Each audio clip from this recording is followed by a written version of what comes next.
Hi guys, this is Neha Sharma. Guys previous session में हमने practical question start कर दिए थे फोर्थ चैप्टर के. फोर्थ चैप्टर है आपका डिसोल्यूशन ऑफ फॉर्म. हिंदी में हम इसे कहेंगे फॉर्म का समापन. राइट. तो फर्स्ट क्वेश्चन हमने कर लिया था. आज हम सेकंड क्वेश्चन कर रहे हैं. सेकंड क्वेश्चन के अंदर देखिए गाइज, दिया हुआ है कि ए और बी दो पार्टनर्स हैं. ठीक है, ए एंड बी ब्रदर्स हैं दोनों, और ये दोनों ही फर्म के अंदर पार्टनर्स हैं. ये फर्म को डिसॉल्व करते हैं. कब करते हैं डिसॉल्व? 31 दिसंबर 2012 को. ठीक है, 31 दिसंबर 2012 को ए और बी ने ये डिसाइड किया कि वो फर्म का विघटन कर देते हैं. बैलेंस शीट गिवन है 31 दिसंबर 2012 की डेट की, क्योंकि जिस दिन वो फर्म को डिसॉल्व कर रहे हैं उसी दिन की बैलेंस शीट क्वेश्चन के अंदर गिवन है. ध्यान से देखिए, पहले हम एसेट साइड की बात कर लेते हैं.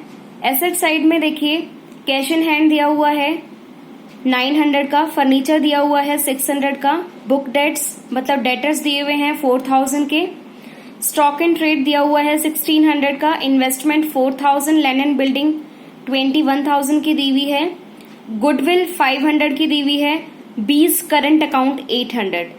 गाइस यहाँ पे एक नया पॉइंट नोट करने वाला ये है कि बैलेंस शीट के अंदर करंट अकाउंट का बैलेंस भी दिया हुआ है और कैपिटल अकाउंट का बैलेंस भी दिया हुआ है. ठीक है, एक बार लायबिलिटी साइड की हम बात कर लेते हैं. लायबिलिटी साइड में देखिए, ट्रेड क्रेडिटर्स दिया हुआ है 5000 का, बी का लोन है मतलब फर्म ने बी से लोन लिया हुआ है 8000 का. गाइस ध्यान से सुनिए, अगर क्वेश्चन के अंदर क्लियरली ये बोला गया है कि पार्टनर का लोन अकाउंट बनाना है तो आप पार्टनर का लोन अकाउंट बनाओगे, ये कंपल्सरी हो जाता है. अगर क्वेश्चन के अंदर पार्टनर का लोन अकाउंट बनाना कंपल्सरी नहीं है तो आप इसको स्किप भी कर सकते हो. ठीक है, नेक्स्ट है जनरल रिजर्व. जनरल रिजर्व 1800 है. ए और बी का कैपिटल बैलेंस दिया हुआ है, मतलब ये ओपनिंग कैपिटल है आपकी. जब भी आप पार्टनर्स कैपिटल अकाउंट बनाओगे तो ओपनिंग बैलेंस जो होगा आपका वो ए और बी का, ए का है 10,000 रुपीज और बी का है 5,000 रुपीज. राइट. ए का करंट अकाउंट गिवन है 3600 का या 3600. ए का करंट अकाउंट का बैलेंस दिया हुआ है. तो इसका मतलब ये है कि यहां से क्लियरली हमें पता चल गया, अगर क्वेश्चन में आपको गिवन ना भी हो कि कैपिटल अकाउंट फिक्स्ड वाला बनाना है या फ्लक्चुएटिंग का बनाना है, यहाँ पे बैलेंस शीट में देखने से क्लियरली पता चल रहा है कि हमारा जो कैपिटल अकाउंट बनेगा वो फिक्स्ड कैपिटल अकाउंट बनेगा. गाइस, फिक्स्ड कैपिटल अकाउंट मैंने आपको बताया था कि इसमें 2 अकाउंट्स बनेंगे आपके. पहला बनेगा करंट अकाउंट बनेगा, पार्टनर्स का करंट अकाउंट बनेगा, और सेकंड आपका क्या बनेगा? पार्टनर्स का कैपिटल अकाउंट बन जाएगा. ठीक है, तो रियलाइजेशन अकाउंट सबसे पहले बनता है डिसोल्यूशन के केस में. रियलाइजेशन अकाउंट बनाने के बाद आप क्या बनाओगे? करंट अकाउंट बनाओगे. क्यों? क्योंकि करंट अकाउंट का जो बैलेंस है वो पार्टनर्स के कैपिटल अकाउंट में ट्रांसफर होगा. तो पहले रियलाइजेशन का जो प्रॉफिट या लॉस होगा वो करंट अकाउंट में ट्रांसफर होगा. करंट अकाउंट का जो बैलेंसिंग फिगर होगा वो कैपिटल अकाउंट के अंदर ट्रांसफर होगा. ठीक है, और कैपिटल अकाउंट का जो बैलेंस है वो कैश अकाउंट के अंदर ट्रांसफर हो जाएगा. तो सबसे पहले आप क्या बनाओगे? रियलाइजेशन अकाउंट बनाओगे. देन उसके बाद आप क्या बनाओगे? पार्टनर्स का करंट अकाउंट बनाओगे. करंट अकाउंट बनाने के बाद आप बनाएंगे partners capital account. Partners capital account के बाद एट लास्ट में हमारा बनेगा कैश अकाउंट. गाइज, अब आपका क्वेश्चन ये होगा कि मैम आपने ये क्यों नहीं बोला कि भाई पार्टनर का लोन अकाउंट भी बनाना है, क्योंकि बी का लोन क्वेश्चन के अंदर दिया हुआ है. ध्यान से देखिए गाइज, आगे क्वेश्चन में ये बोला गया है.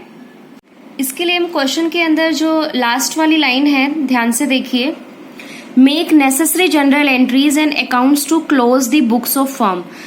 क्वेश्चन के अंदर ये बोला गया कि आप जो भी नेसेसरी जनरल एंट्री बनती है वो बनाइए और अकाउंट्स को प्रिपेयर करिए. ठीक है, अब ध्यान से देखिए, क्वेश्चन के अंदर ये क्लियरली मेंशन नहीं है कि पार्टनर का लोन अकाउंट बनाना कंपलसरी है. तो अगर आप चाहे बना भी सकते हैं पार्टनर का लोन अकाउंट. अगर आपके पास टाइम नहीं है तो आप नहीं भी बना सकते हैं एग्जाम टाइम में. राइट. तो पॉसिबल हो तो आप अगर लोन अकाउंट बनाइएगा तो ज्यादा बेटर रहेगा. अब देखिए, क्वेश्चन नंबर 2 हम करने जा रहे हैं. तो उसके लिए मैंने परफॉर्मा तैयार कर लिया है. ताकि क्वेश्चन में जो हम पॉइंट्स पढ़े, पॉइंट्स टू पॉइंट्स हम इनको पर्टिकुलर अकाउंट वाइज हम मेंशन करते जाएं, राइट। ध्यान से देखिए, रियलाइजेशन अकाउंट मैंने यहाँ पे बनाया है पहले, उसके बाद पार्टनर करंट अकाउंट का परफॉर्मा बनाया है, करंट अकाउंट के बाद कैपिटल अकाउंट का फॉर्मेट बनाया है, देन एट लास्ट मैंने कैश अकाउंट का फॉर्मेट बना लिया है। अब ध्यान से देखिए गाइस, रियलाइजेशन अकाउंट का जो प्रॉफिट या लॉस निकलेगा वो कहाँ पे ट्रांसफर होगा? पार्टनर्स के करंट अकाउंट में, ठीक है। पार्टनर्स करंट अकाउंट का जो बैलेंसिंग फिगर है वो कहाँ पे ट्रांसफर होगा? पार्टनर्स कैपिटल अकाउंट में। और पार्टनर्स कैपिटल अकाउंट का जो बैलेंसिंग फिगर होगा वो कहाँ पे ट्रांसफर कर दिया जाएगा?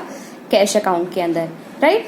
कैश अकाउंट हमने क्यों बनाया है? क्योंकि कैश बैलेंस क्वेश्चन के अंदर गिवन है, तो इसलिए हमने यहाँ पे कैश अकाउंट का फॉर्मेट प्रिपेयर कर लिया है। तो अब हम क्वेश्चन में जो पॉइंट्स गिवन है पॉइंट टू पॉइंट हम अकाउंट्स में उनको रिकॉर्ड करते जाते हैं। देखिए गाइस,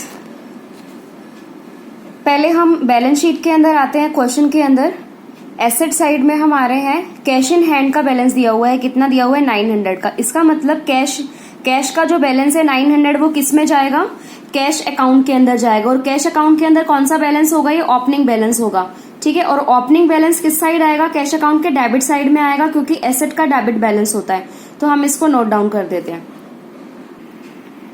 ये देखिए गाइस, कैश अकाउंट के अंदर जो बैलेंस दिया हुआ था कैश का वो ओपनिंग बैलेंस बन गया है। क्योंकि ये जो ओपनिंग बैलेंस है वो डेबिट साइड में क्यों आया? क्योंकि एसेट का डेबिट बैलेंस होता है, इसलिए डेबिट साइड में आ गया, ठीक है। उसके बाद हम चलते हैं अदर एसेट्स में। अब कैश को तो हमने स्पेशली कैश अकाउंट के अंदर नोट डाउन कर दिया है। जैसे फर्नीचर है, ये रियलाइजेशन का पार्ट है। क्यों? क्योंकि एसेट्स को हमें बेचना है। एसेट्स को बेचने से पहले या रियलाइज करने से पहले हम क्या करेंगे? उनका बुक वैल्यू चेक करेंगे। और इस बुक वैल्यू को हम रियलाइजेशन अकाउंट के डेबिट साइड में रिकॉर्ड करेंगे, क्योंकि एसेट का डेबिट बैलेंस होता है। फर्नीचर 600 का, बुक डेट्स 4000 के, स्टॉक इन ट्रेड 1600 का, investment 4000, land and building 21000, goodwill 500, ठीक है। तो इन सारी एसेट्स को हम रियलाइजेशन अकाउंट के डेबिट साइड में रिकॉर्ड कर देते हैं।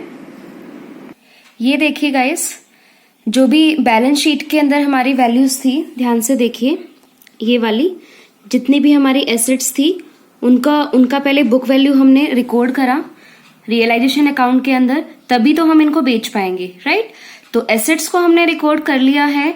अब ध्यान से देखिए, नोट करने वाली बात क्या है? नोट करने वाली बात एक ये है कि एक ही इन सभी ट्रांजेक्शन्स को हमने रिकॉर्ड कर लिया है। अभी हमारा लास्ट में क्या बचा? बी का करंट अकाउंट बचा, ठीक है।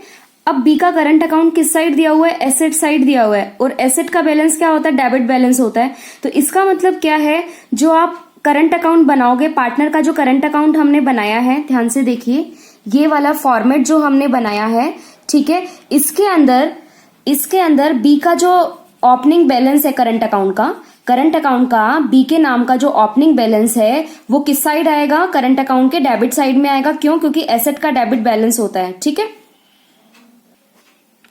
ये ध्यान से देखिए गाइस, पार्टनर्स करंट अकाउंट के अंदर हमने ओपनिंग बैलेंस लिख दिया है ओनली बी का, क्योंकि बी का ही डेबिट बैलेंस है, ठीक है।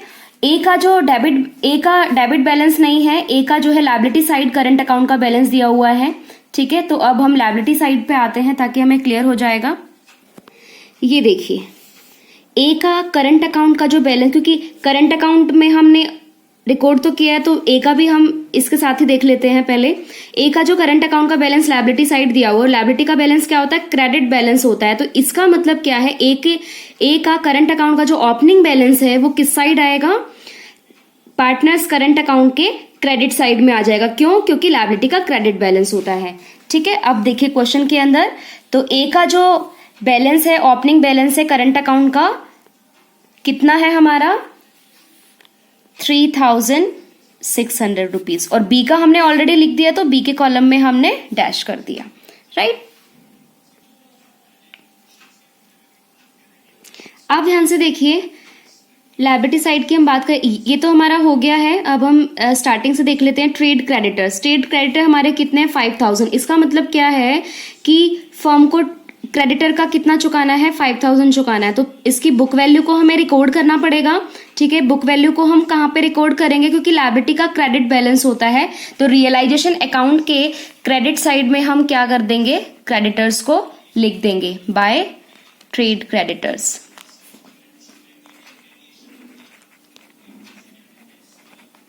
ठीक है, कितना, 5000 का अमाउंट जो कि बैलेंस शीट के अंदर गिवन है।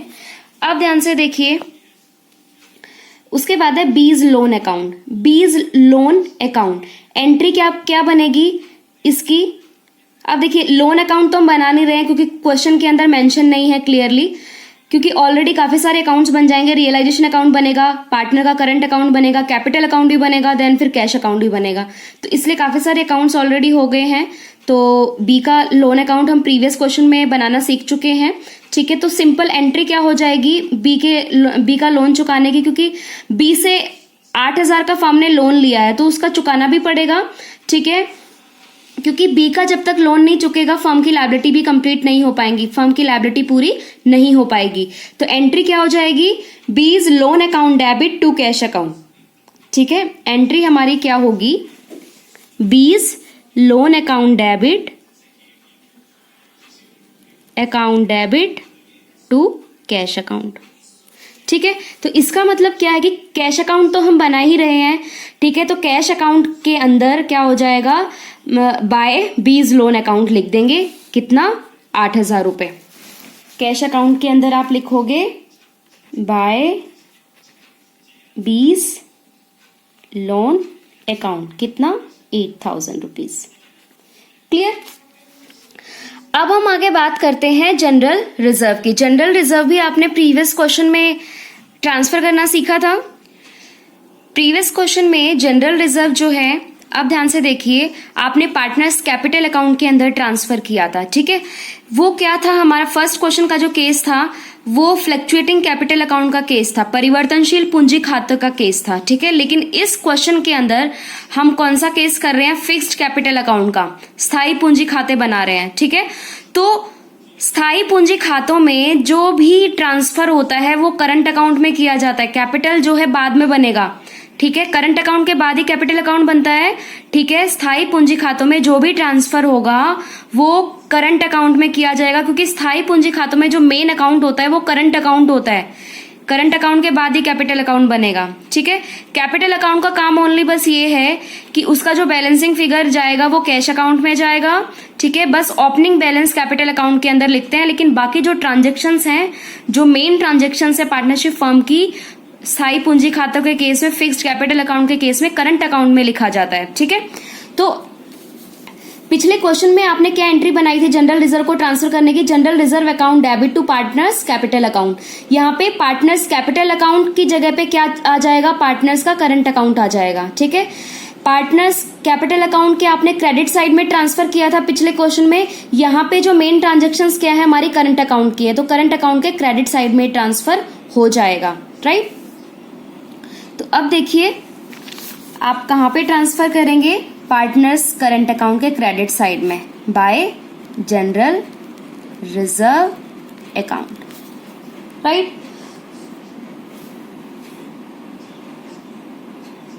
अब जनरल रिजर्व की अमाउंट आपकी कितनी है, 1800 है।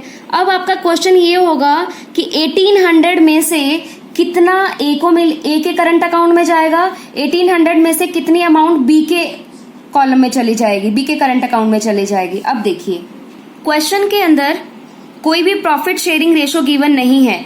जब भी क्वेश्चन के अंदर कोई रेशो गिवन नहीं होता है तो हम क्या मान लेते हैं, 1:1 मान लेते हैं, इक्वल रेशो मान लेते हैं। ठीक है, तो इसका मतलब क्या है, जनरल रिजर्व का जो 1800 का अमाउंट है उसमें से आधा हिस्सा मतलब 50% किसको मिल जाएगा, आधा किसको मिलेगा, ए को मिलेगा, और आधा किसको मिल जाएगा, बी को मिल जाएगा। तो 1800 का हाफ कितना हो गया, 900। तो 900 ही किसको मिल गया, ए को, और 900 ही किसको मिलेगा, बी को। राइट, अब देखिए जनरल रिजर्व के बाद हमारा नेक्स्ट क्या है, कैपिटल अकाउंट का बैलेंस दिया हुआ है, ओपनिंग कैपिटल है। ठीक है, ए की ओपनिंग कैपिटल कितनी है, 10,000, बी की कितनी है, 5,000। तो ये कैपिटल अकाउंट के अंदर ट्रांसफर हो जाएगा। अब ध्यान से देखिए किस साइड होगा, लायबिलिटी का क्रेडिट बैलेंस होता है तो क्रेडिट साइड में ट्रांसफर होगा। ठीक है, अब हम पार्टनर्स कैपिटल अकाउंट की बात कर लेते हैं, क्योंकि कैपिटल बैलेंस तो कैपिटल अकाउंट के अंदर ही ट्रांसफर होगा। ठीक है, क्रेडिट साइड में, क्योंकि लायबिलिटी साइड दिया हुआ है, लायबिलिटी का जो बैलेंस होता है वो क्रेडिट बैलेंस होता है। आप क्या लिखेंगे, बाय बैलेंस बीडी। क्यों, क्योंकि ये ओपनिंग बैलेंस है, ओपनिंग बैलेंस को आप हमेशा बीडी से लिखते हैं। ए का कितना दिया हुआ है 10,000 और बी का कितना दिया हुआ है 5,000 रुपीज। क्लियर। अब बैलेंस शीट के जितने भी अपनी टर्म्स थी एसेट्स एंड लायबिलिटी साइड की, वो सारी की सारी हमने अकाउंट्स के अंदर रिकॉर्ड कर ली हैं। अब हम क्वेश्चन की एडिशनल डिटेल्स में आते हैं। एडिशनल डिटेल्स के अंदर देखिए लिखा हुआ है कि ये जो बुक वैल्यू होती है वो मैंने आपको पहले भी बता दिया था कि बुक वैल्यू का मतलब होता है एक्चुअल वैल्यू।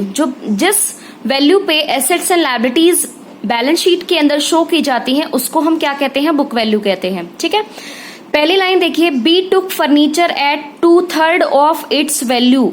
इसका मतलब ये है कि बी जो दूसरा पार्टनर है, पार्टनर कौन कौन है, ए और बी। ठीक है, जो सेकंड पार्टनर है हमारा बी, उसने क्या किया है, फर्नीचर खुद ले लिया है, टेक ओवर कर लिया है, पार्टनर के द्वारा एसेट टेक ओवर करी है, तो वो कहां पे आती है, रियलाइजेशन अकाउंट के क्रेडिट साइड में लिखी जाती है। ठीक है, अगर लायबिलिटी टेक ओवर करी होती है तो वो किस साइड आएगी, डेबिट साइड में आती है। रियलाइजेशन अकाउंट का जो फॉर्मेट जब मैंने आपको कराया था तब ये चीज समझा दी थी। ठीक है, जब भी कोई पार्टनर एसेट्स को फर्म की एसेट्स को टेक ओवर करता है तो तो वो किसका पार्ट होता है, रियलाइजेशन अकाउंट के क्रेडिट का पार्ट होता है। और जब वो लायबिलिटी को टेक ओवर करता है वो कहां पे आता है, रियलाइजेशन अकाउंट के डेबिट साइड में आता है। ठीक है, तो बी ने जो है फर्म के फर्नीचर को टेक ओवर किया है। ठीक है, कैसे टेक ओवर किया है, जो फर्नीचर की ओरिजिनल वैल्यू का 2/3 हिस्सा जो है बी ने खुद ले लिया है। ये देखिए गाइस, मैंने वर्किंग नोट यहाँ पे आपके लिए बना दिया है। बी ने क्या किया है कि फर्म का फर्नीचर टेक ओवर कर लिया है। कैसे किया है, 2/3 of its value. Of its value का मतलब है फर्नीचर की वैल्यू कितनी है हमारी, 600 की। फर्नीचर बैलेंस शीट के अंदर 600 की वैल्यू का दिया हुआ है। ठीक है, 600 रुपए का फर्नीचर है, 600 में से कितनी वैल्यू उसने टेक ओवर करी है, 2/3 वैल्यू बी ने टेक ओवर करी है। तो 2/3 हम निकाल देंगे 600 का, तो हमारा कितना आ गया, 400 रुपीज आ गया। ठीक है, 400 रुपीज जो है वो हम कहां पे लिखेंगे, रियलाइजेशन अकाउंट के क्रेडिट साइड में। ठीक है, जब भी कोई पार्टनर किसी भी एसेट को टेक ओवर करता है तो रियलाइजेशन अकाउंट के क्रेडिट साइड में लिखा जाता है। और कैसे लिखा जाएगा, उस पार्टनर के कैपिटल या करंट अकाउंट के थ्रू लिखा जाएगा। अब यहाँ पे देखो क्वेश्चन ये है कि हम बी का करंट अकाउंट, हम इस फर्नीचर की वैल्यू को बी के नाम से कैसे लिखेंगे, ये जो 400 की वैल्यू है जो उसने टेक ओवर करी है वो किस नाम से लिखेंगे, या तो बी के कैपिटल अकाउंट के नाम से लिखेंगे या बी के करंट अकाउंट के नाम से लिखेंगे। लेकिन यहाँ पे क्वेश्चन ये है सेकंड क्वेश्चन में हमारा कि कैपिटल अकाउंट हमारा कौन से नेचर का है, फिक्स्ड नेचर का है, स्थायी पूंजी खाते हैं। तो स्थायी पूंजी खाते में जो मेन ट्रांजेक्शन्स होती हैं वो किसके अंदर लिखी जाती है, करंट अकाउंट के अंदर लिखी जाती है। ठीक है, तो ये जो एसेट है, जो फर्नीचर है टेक ओवर करिए 400 की वैल्यू की, किस नाम से लिखी जाएगी, रियलाइजेशन अकाउंट के क्रेडिट साइड में, 20 करंट अकाउंट के नाम से लिखी जाएगी। ये देखिए, by 20 current account, right. Bracket में आप लिख दीजिएगा अपनी आइडेंटिफिकेशन के नेम के लिए कि फर्नीचर टेक ओवर। ठीक है, कितना अमाउंट हमने अभी निकाला है, 400 रुपीज। तो 400 रुपीज जो है वो हम यहाँ पे लिख देंगे, राइट। नेक्स्ट लाइन जो है आपकी, बुक डेट्स मतलब डेटर्स रियलाइज का मतलब बेचना। ठीक है, बुक डेट्स जो है कितने के बेचे हैं, 50% वैल्यू के बेचे हैं। अब ध्यान से देखना, जो बुक डेट्स हैं आपके वो कितने के दिए हुए, 40,000 के दिए हुए हैं बैलेंस शीट में, 4,000 के दिए हुए हैं बैलेंस शीट के अंदर। जो आपके बुक डेट्स हैं या डेटर्स की वैल्यू है वो कितनी है, 4,000 रुपए। ये कह रहा है 4,000 रुपए की बुक डेट्स जो है वो आपने उसमें से 50% ही आप बेच पाए। ठीक है, 4,000 का 50% हमारा कितना आ गया, 2,000 रुपीज आया। ठीक है, तो आप बेचते हो तो बेचने से आपको क्या मिलेगा, कैश मिलेगा। ठीक है, तो फायदा हुआ। रियलाइजेशन अकाउंट नॉमिनल अकाउंट के ऊपर बेस है, credit all income and gains, ठीक है। तो आप लिखोगे बाय कैश अकाउंट। अब आप वर्किंग नोट में थोड़ा सा ब्रैकेट में आप वर्किंग नोट बना लो कि टोटल एसेट आपने कितने की बेची, तो आप एक साथ उस अमाउंट को कैलकुलेट करके कैश अकाउंट के सामने मेंशन कर दीजिएगा, ठीक है। तो बुक डेट्स हमने कितने के बेचे हैं, देखो अभी ये कैलकुलेट हमने किया है 2000 रुपीज का, ठीक है,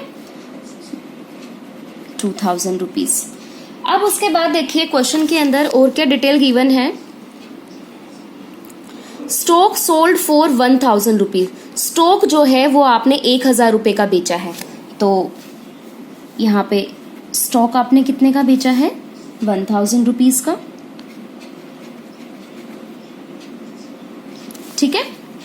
अब उसके बाद क्या गिवन है क्वेश्चन में, next line, and A loss on sale of building 3000 rupees, मतलब जो बिल्डिंग आपने बेची है वो 3000 रुपए के लॉस पे बेची है।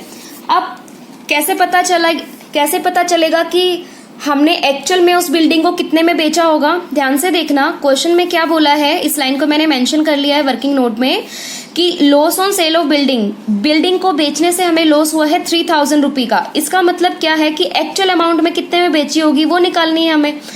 देखिए बिल्डिंग की एक्चुअल वैल्यू कितनी है, बैलेंस शीट के अकॉर्डिंग 21,000 की, ठीक है। लैंड एंड बिल्डिंग की जो वैल्यू है वो 21,000 रुपए की है। अब 3000 रुपए के लॉस में बेची, इसका मतलब एक्चुअल में हमने बिल्डिंग कितने में बेची होगी, 18,000 रुपए में बेची। 21,000 की वैल्यू थी, 3,000 हमने नुकसान खाया, तो कितने में बेची, 18,000 रुपए में बेची।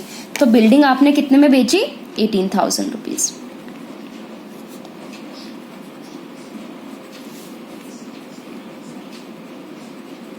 क्लियर।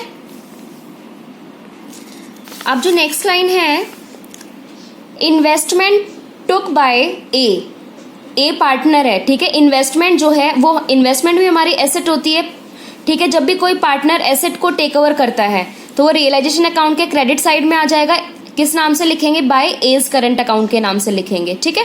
अब ये क्या कह रहा है कि investment took by A at 90% of its book value, मतलब ए ने जो इन्वेस्टमेंट टेक ओवर करी है पार्टनरशिप फर्म की, वो कैसे टेक ओवर करी है, जो इन्वेस्टमेंट की बुक वैल्यू है। बुक वैल्यू हमारी कितनी है बैलेंस शीट के अकॉर्डिंग, 4000 रुपए।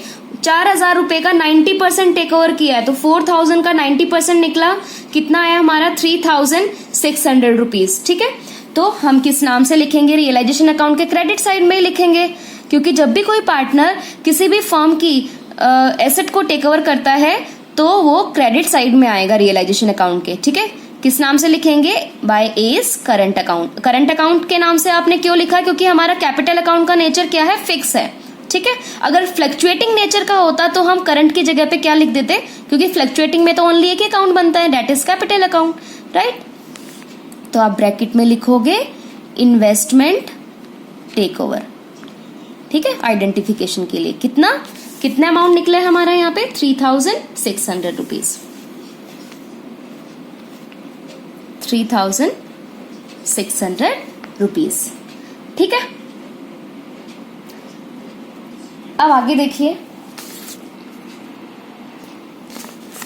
एक typewriter costing.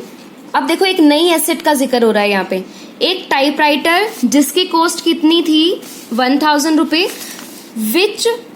Which was not shown in the book, वो बैलेंस शीट के अंदर रिकॉर्ड नहीं है, ठीक है, लेकिन वो हमने बेची है, कितने की बेची है, टाइपराइटर कितने का बेचा है, 500 का, तो बेचा है तो वो भी तो सेल्स में आएगा ना, ठीक है। तो देखिए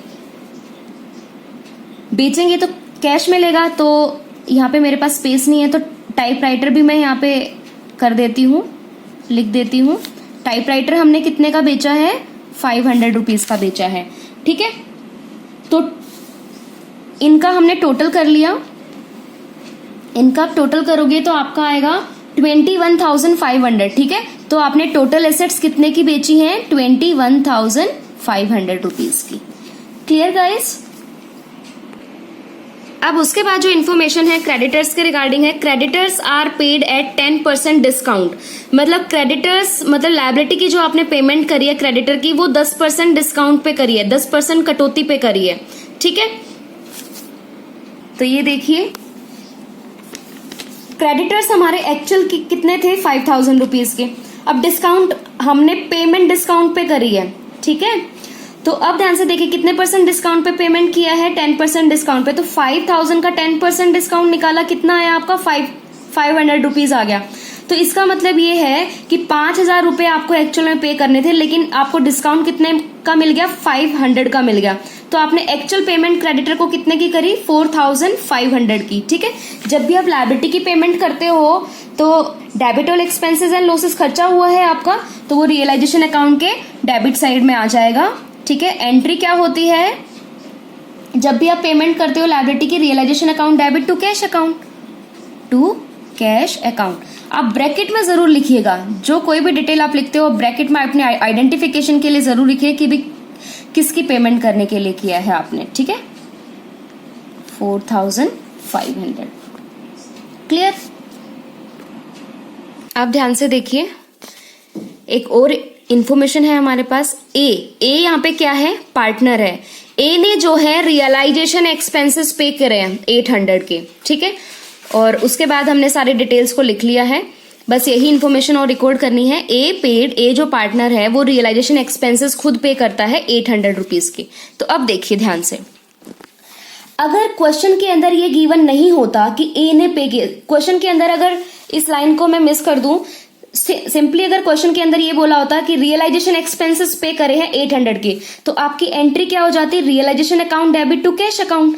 लेकिन क्वेश्चन यहाँ पे क्या है, एक एडिशनल डिटेल ये गिवन है कि ए ने जो है रियलाइजेशन एक्सपेंसेस फर्म के बिहाफ पे खुद पे करे हैं, ठीक है।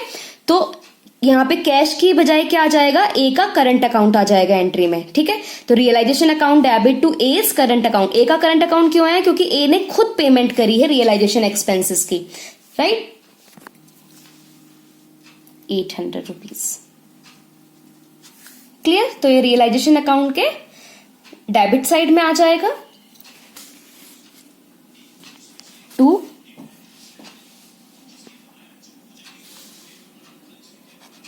इज करंट अकाउंट, ठीक है। ब्रैकेट में लिख देना रियलाइजेशन एक्सपेंसेस पेड बाय ए, कितना 800। क्वेश्चन के अंदर जो भी एडिशनल डिटेल्स थी वो सारी की सारी हमने यहाँ पे रिकॉर्ड कर ली हैं। देखिए सारी डिटेल्स जो क्वेश्चन के अंदर गिवन थी वो सारी हमने जो है यहाँ पे हर अकाउंट के अंदर पॉइंट टू पॉइंट रिकॉर्ड कर ली हैं, ठीक है। तो अब हमारा काम क्या रह गया, रियलाइजेशन अकाउंट का प्रॉफिट या लॉस निकालना, ठीक है। तो रियलाइजेशन अकाउंट का हम क्या निकालेंगे, पहले प्रॉफिट या लॉस निकालेंगे। तो रियलाइजेशन अकाउंट का जो प्रॉफिट या लॉस होता है वो कहाँ पे ट्रांसफर होगा, पार्टनर के करंट अकाउंट में, ठीक है। पार्टनर के करंट अकाउंट का जो बैलेंसिंग फिगर है वो कहाँ जाएगा, पार्टनर्स कैपिटल अकाउंट में। और पार्टनर्स कैपिटल अकाउंट का जो बैलेंसिंग फिगर है वो किधर चला जाएगा, कैश अकाउंट में। अब ध्यान से देखिए गाइस, रियलाइजेशन अकाउंट का जो प्रॉफिट या लॉस निकालेंगे, पहले हमने डेबिट साइड का टोटल करना है फिर क्रेडिट का। अब ध्यान से देखिए, डेबिट साइड का टोटल ज्यादा आ रहा है 37,000 रुपीज, ठीक है। और क्रेडिट साइड का टोटल कम आ रहा है, तो इसका मतलब जो बैलेंसिंग फिगर हमारा आएगा वो क्या आएगा, लॉस होगा। तो आप क्या लिखोगे, by loss transfer to partners current account, ठीक है। पार्टनर्स के करंट अकाउंट में इस लॉस को ट्रांसफर करोगे आप। कौन कौन है पार्टनर, ए और बी, ठीक है। 37,000 में से आपने क्रेडिट साइड के टोटल को माइनस किया तो आपका आया 6,500 रुपीज, 6,500 रुपीज। अब प्रॉफिट शेयरिंग रेशो क्वेश्चन के अंदर गिवन है ही नहीं, तो इक्वल इक्वल ये डिस्ट्रीब्यूट हो जाएगा। 6,500 का हाफ कितना हो गया, 3,250 रुपीज, 3,250 रुपीज। बी का भी इतना ही चला जाएगा, इक्वल इक्वल, ठीक है। तो ये जो लॉस है रियलाइजेशन का वो कौन भुगतेंगे, दोनों भुगतेंगे, ए और बी अपने करंट अकाउंट के थ्रू, ठीक है। तो क्रेडिट साइड का टोटल भी हमारा 37,000 आ गया। अब देखिए रियलाइजेशन अकाउंट हमारा कंप्लीट हो गया है। अब रियलाइजेशन अकाउंट का जो बैलेंसिंग फिगर आया, मतलब बैलेंसिंग फिगर क्या था हमारा, लॉस, करंट अकाउंट के अंदर ट्रांसफर कर दिया हमने, ठीक है। अभी किधर, अब देखिए यहाँ पे क्रेडिट में है तो ये करंट अकाउंट के डेबिट साइड में आ जाएगा, ठीक है। अब देखिए ये जो लॉस है वो कहां से आया है, रियलाइजेशन अकाउंट के थ्रू आया है। ये जो लॉस है वो किधर से आया है, रियलाइजेशन अकाउंट के थ्रू आया है।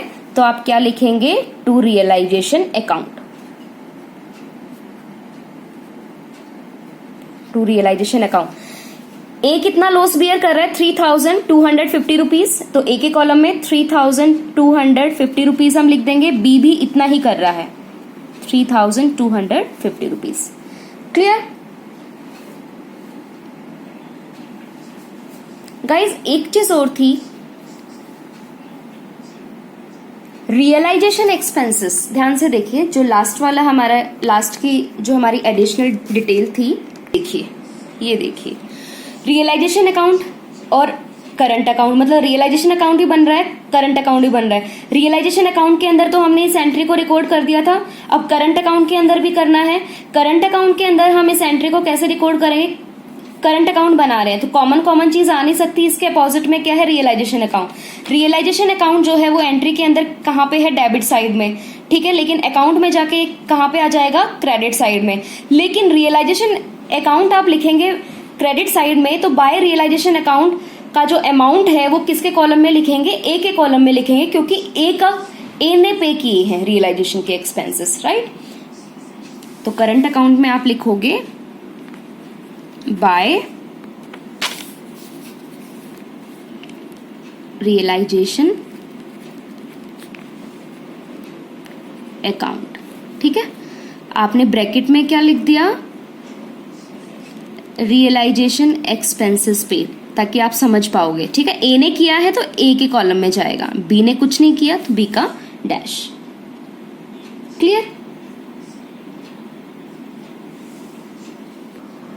अब ध्यान से देखिए कि करंट अकाउंट का और भी कोई बैलेंस लिखना बाकी है यहाँ पे जो रह गया है। आप एक बार रियलाइजेशन अकाउंट के अंदर चेक करिए, रियलाइजेशन में कोई करंट अकाउंट का बैलेंस है क्या, हाँ ये है, रहा, ठीक है। रियलाइजेशन एक्सपेंसेस ये तो हमने पे कर दिया, देखिए रियलाइजेशन अकाउंट में कोई अगर डेबिट में है तो ये हमने क्रेडिट में कर दिया था, ये ध्यान से देखिए, ये वाला हमने कर दिया है, ठीक है। अब और करंट का बैलेंस कहाँ पे है, ये रहा, एक तो ए का करंट अकाउंट का बैलेंस ये रहा और ये बी का करंट अकाउंट का बैलेंस ये रहा। अब यहाँ पे देखिए रियलाइजेशन अकाउंट के क्रेडिट साइड में, तो करंट अकाउंट में भी ये मेंशन होना चाहिए, इसका रिकॉर्डेशन होना चाहिए। तो आप क्या करोगे, करंट अकाउंट के अंदर एंट्री क्या बनेगी, आप सिंपली एंट्री भी तो बना सकते हो ना, यहां से रियलाइजेशन।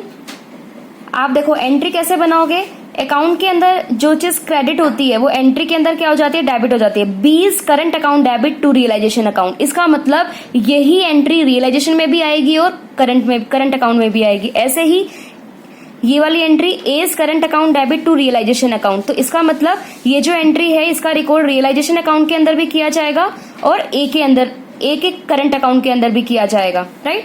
तो यहाँ पे ये क्रेडिट साइड में है, तो अंडरस्टूड सी बात है कि डेबिट और क्रेडिट होता है, एक साइड अगर क्रेडिट में आ गई तो दूसरी साइड डेबिट में जरूर आएगी, ठीक है। तो बी का करंट अकाउंट है तो इधर क्रेडिट ये यहाँ पे क्रेडिट में दिया हुआ रियलाइजेशन अकाउंट के, तो क्रॉस फॉर्मूला होता है, तो आप क्या लिखोगे, टू रियलाइजेशन अकाउंट, क्योंकि ये कहां से आया है, रियलाइजेशन से, रियलाइजेशन अकाउंट, ठीक है।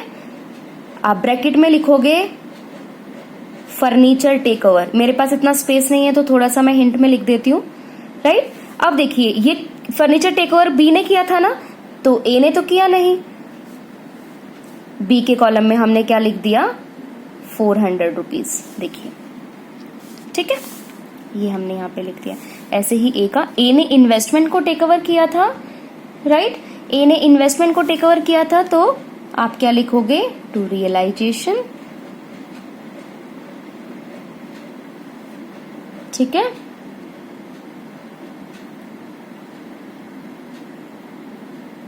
और ए का कितना अमाउंट है, 3600, बी का क्लियर। अब हमारा जो है कंप्लीट हो चुका है करंट अकाउंट भी। अब हमें डेबिट और क्रेडिट का टोटल करना है, ठीक है। अब ध्यान से देखिए गाइस, आप रैंडमली भी देख सकते हो कि डेबिट साइड का टोटल ज़्यादा आ रहा है और क्रेडिट साइड का टोटल हमारा कम आ रहा है, तो जो बैलेंसिंग फिगर होगा वो हमारा किधर जाएगा, क्रेडिट साइड में जाएगा। तो डेबिट साइड का हमारा टोटल आ रहा है, ए का डेबिट साइड का टोटल आ रहा है 6,850 रुपीज़ और बी का आ रहा है 4,450 रुपीज़। ठीक है, अब देखिए कैसे आप बैलेंसिंग फिगर निकालोगे। ध्यान से सुनना, क्रेडिट साइड छोटी आ रही है तो एक चीज ये भी है कि पार्टनर्स करंट अकाउंट का जो बैलेंसिंग फिगर है किधर ट्रांसफर किया जाता है, पार्टनर्स कैपिटल अकाउंट के अंदर। तो कहाँ पे जाएगा ये, कैपिटल अकाउंट के अंदर। तो आप क्या लिखोगे, बाय कैपिटल अकाउंट, ब्रैकेट में लिखोगे बैलेंसिंग फिगर, ताकि आपको ये समझ में आ जाए कि डेबिट के टोटल में से क्रेडिट का टोटल माइनस करने के बाद की अमाउंट है ये बैलेंसिंग फिगर। ठीक है, कैपिटल अकाउंट क्यों लिखा है इस बैलेंसिंग फिगर को, क्योंकि पार्टनर करंट अकाउंट का जो बैलेंसिंग फिगर है वो कहाँ पे ट्रांसफर होगा, पार्टनर कैपिटल अकाउंट के अंदर, इसलिए यहाँ पे इस बैलेंसिंग फिगर को कैपिटल अकाउंट के नाम से शो किया गया है। तो ए का डेबिट का टोटल हमारा आ रहा है 6,850। ए के डेबिट के टोटल में से ए के क्रेडिट के टोटल को हमने माइनस किया तो हमारा बैलेंसिंग फिगर आया 1,550 रुपीज, राइट। और ऐसे ही हमने बी का निकाला, बी के डेबिट के टोटल में से हमने क्रेडिट का टोटल माइनस किया तो हमारा आया 3,550 रुपीज। तो अब डेबिट और क्रेडिट का टोटल आ गया है सेम, तो हमारा करंट अकाउंट भी कंप्लीट हो गया है, राइट। अब ध्यान से देखिए, पार्टनर करंट अकाउंट से जो बैलेंसिंग फिगर निकला वो कहाँ पे ट्रांसफर हुआ, कैपिटल अकाउंट के अंदर। ठीक है, तो किधर जाएगा, कैपिटल अकाउंट के अंदर आप इसको ट्रांसफर कर दो। आप 2 कहाँ से आए, ये पार्टनर्स करंट अकाउंट से आया है। ठीक है, क्या लिखोगे, 2 करंट अकाउंट। ए का कितना है 1,550 रुपीज और बी का कितना है 3,550 रुपीज। क्लियर,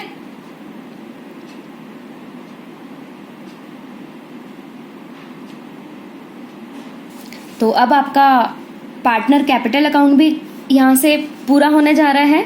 क्या करेंगे आप, बैलेंसिंग फिगर निकाल देंगे। बैलेंसिंग फिगर कैसे निकालोगे आप, पार्टनर्स कैपिटल अकाउंट का जो बैलेंसिंग फिगर होगा वो कहाँ पे ट्रांसफर किया जाएगा, पार्टनर्स कैश अकाउंट के अंदर ट्रांसफर किया जाता है। ठीक है, तो जो पार्टनर कैपिटल अकाउंट का जो बैलेंसिंग फिगर निकलेगा वो किस नाम से होगा, कैश अकाउंट के नाम से होगा। अब ध्यान से देखिए कि पार्टनर्स कैपिटल अकाउंट का जो क्रेडिट बैलेंस है, क्रेडिट साइड ज्यादा आ रही है और डेबिट साइड छोटी आ रही है। ठीक है, तो क्रेडिट का टोटल किया 5,000। अब देखिए जो बैलेंसिंग फिगर आया वो कहाँ पे जाएगा, कैश अकाउंट में जाएगा, क्योंकि डेबिट साइड छोटी है तो जो बैलेंसिंग फिगर आया हमारा डेबिट साइड में आया और किस नाम से लिखा, कैश अकाउंट के नाम से लिखा। ए का क्रेडिट साइड का टोटल है 10,000 और डेबिट साइड का टोटल है 1,550 रुपीज। और 10,000 में से 1,550 रुपीज हमने माइनस किया तो हमारा बैलेंसिंग फिगर आया 8,450 रुपीज, 8,450 रुपीज। ठीक है, ऐसे ही हमने बी का निकाला, 5,000 में से 3,550 रुपीज हमने माइनस किया तो हमारा बैलेंसिंग फिगर आया 1,450 रुपीज, 1,450 रुपीज। ठीक है, तो हमारा कैपिटल अकाउंट भी कंप्लीट हो चुका है। क्लियर, अब देखिए, अब हम आते हैं कैश अकाउंट पे। अब ध्यान से देखिए, कैश अकाउंट का बैलेंस कैश अकाउंट के अंदर ट्रांसफर कर दो आप, क्योंकि ये डेबिट है तो अपोजिट साइड में ट्रांसफर होता है। अब कहाँ से आया है, ये कैपिटल अकाउंट से आया है। ठीक है, तो अब देखिए ए और बी का अलग अलग है तो आप नाम से लिखेंगे, आप नाम से लिखेंगे by A's capital account. A's capital account से कितना आया है 8,450 रुपीज। क्लियर, और बी के कैपिटल अकाउंट से कितना आया है 1,450 रुपीज। तो आप लिखेंगे बाय बीज कैपिटल अकाउंट 1,450 रुपीज। क्लियर, ध्यान से देखिए, क्रेडिटर हमने पे किए थे ना 4500 के, तो हमारी एंट्री क्या क्या बनी थी? देखो रियलाइजेशन अकाउंट में हमने लिखा था क्रेडिटर की पेमेंट हमने कैश में करी है ना। जहां पे कैश वर्ड हो ना तो वो भी आप ध्यान में कर लिया करो, क्योंकि ये ट्रांजेक्शन कैश अकाउंट के अंदर भी रिकॉर्ड की जाएगी। एंट्री क्या हो गई आपकी? Realisation account debit to cash account, तो दोनों जगह रिकॉर्डेशन होगा, इसका रिकॉर्डिंग होगी। रियलाइजेशन अकाउंट के अंदर हमने ऑलरेडी रिकॉर्ड कर दिया है, कैश अकाउंट के अंदर हम रिकॉर्ड कर देंगे, ठीक है। रियलाइजेशन के डेबिट में आ गया तो कैश अकाउंट के किधर आएगा? क्रेडिट साइड में हम इसको रिकॉर्ड करेंगे। किस नाम से रिकॉर्ड करेंगे? By realisation.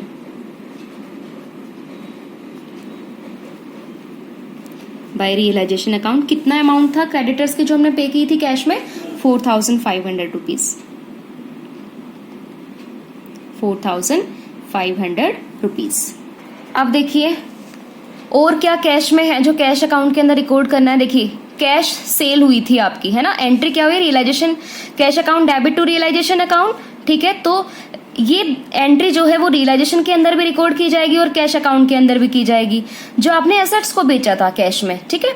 तो रियलाइजेशन अकाउंट के अंदर रिकॉर्ड कर लिया। अब क्रेडिट साइड में आया तो अब कैश अकाउंट के अंदर क्या आ जाएगा? डेबिट साइड में आ जाएगा, क्योंकि रियल अकाउंट के ऊपर बेस्ड है ना। डेबिट व्हाट कम्स इन, तो बेचा है तो कैश आया हमारे पास, तो आप क्या लिखेंगे? टू रियलाइजेशन, रियलाइजेशन अकाउंट, ठीक है। कितने का बेचा था आपने टोटल एसेट्स? 21,500 की, 21,500 की। अब ध्यान से देखिए, अब आप कैश अकाउंट के डेबिट साइड का टोटल करिए और क्रेडिट साइड का टोटल करिए, करके देखते हैं हम। गाइस कैश अकाउंट का आपका डेबिट का टोटल आपका आ रहा है 22,400 और क्रेडिट का टोटल भी 22,400 आ रहा है। इसका मतलब हमारा क्वेश्चन जो है वो सही है। क्लियर? तो ये हमारा क्वेश्चन कंप्लीट हो गया है।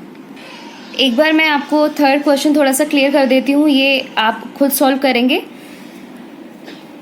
थर्ड क्वेश्चन में आपको करना क्या है कि एसेट्स की वैल्यू गिवन नहीं है, ठीक है। जब तक आपको एसेट्स की वैल्यू गिवन नहीं होगी तो आप उसको बेच नहीं पाओगे।